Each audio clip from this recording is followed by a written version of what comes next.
வணக்கம். Welcome to Thanjavur சமையல். கொள்ளு அடை எப்படி செய்கிறதுன்னு பார்க்கலாம் வாங்க. அதை செய்கிறதுக்கு 1 கப் கொள்ளு எடுத்து 2 மணி நேரம் ஊற வச்சுருக்கேன். இதை தண்ணியை வடிச்சிட்டு அரைச்சி எடுத்துக்கலாம்.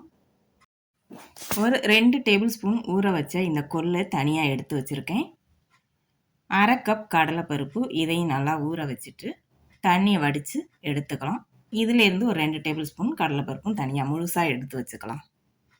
இது கூட 1 டீஸ்பூன் சோம்பு, 1/4 டீஸ்பூன் மஞ்சள் தூள், 1/2 டீஸ்பூன் மிளகாய்த்தூள், 2 பல் பூண்டு, கொஞ்சமாக இஞ்சி சேர்த்து இதை கொஞ்சம் கொரகொரப்பாகவே அரைச்சி எடுத்துக்கலாம்.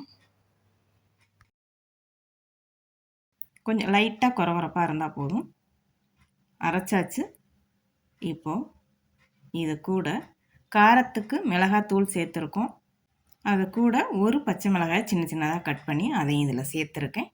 அரைக்காமல் முழுசாக எடுத்து வச்ச பருப்பையும் அதோடு சேர்த்துக்கலாம். இது கூட ஒரு கைப்பிடி அளவு வாழைப்பூ, ஒரு கைப்பிடி முருங்கைக்கீரை சேர்த்து இதை நல்லா கலந்துக்கலாம். உப்பு சேர்த்து கலந்து விட்டு இதுக்கு தேவையான அளவு வெங்காயம் சேர்த்துக்கலாம். இலை அதிகமாக இருக்க மாதிரி இருக்குது, அதனால் கலந்து பார்த்துட்டு அதுக்கப்புறம் வெங்காயம் சேர்த்துக்கலாம். இப்போ ஒரு 10லேருந்து 12 சின்ன வெங்காயம் அதை கட் பண்ணி அதில் சேர்த்து இதை நல்லா கலந்துக்கலாம். நல்லா கலந்து விட்டு உப்பு காரம் சரியாக இருக்கான்னு செக் பண்ணிவிட்டு பத்தலைன்னா சேர்த்து கலந்துக்கலாம். நல்லா இந்த அளவுக்கு கலந்ததுக்கப்புறம் வடையை தட்டி எடுத்துக்கலாம். நல்லா இந்த அளவுக்கு தட்டினீங்கன்னா வேகிறதுக்கு கொஞ்சம் சீக்கிரம் வேகும். ரொம்ப மொத்தமாக இருந்தாலும் ரொம்ப நேரம் ஆகும் வேகிறதுக்கு. இப்போ எண்ணெய் நல்லா சூடாகணும். கொஞ்சமாக மாவை உள்ளே சேர்த்து பார்த்திங்கன்னா இந்த மாதிரி பொரிஞ்சு மேலே வரணும்.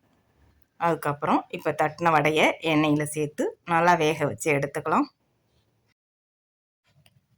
போட்ட உடனே கரண்டி விட்டு திருப்பக்கூடாது. கரண்டியில் ஒட்டும். ஒரு 2 நிமிஷத்துக்கு வெந்ததுக்கு அப்புறம் இந்த மாதிரி திருப்பி விட்டு 2 பக்கமும் ஒரே மாதிரி வேகணும். வெந்ததுக்கு அப்புறம் எடுத்துடலாம்.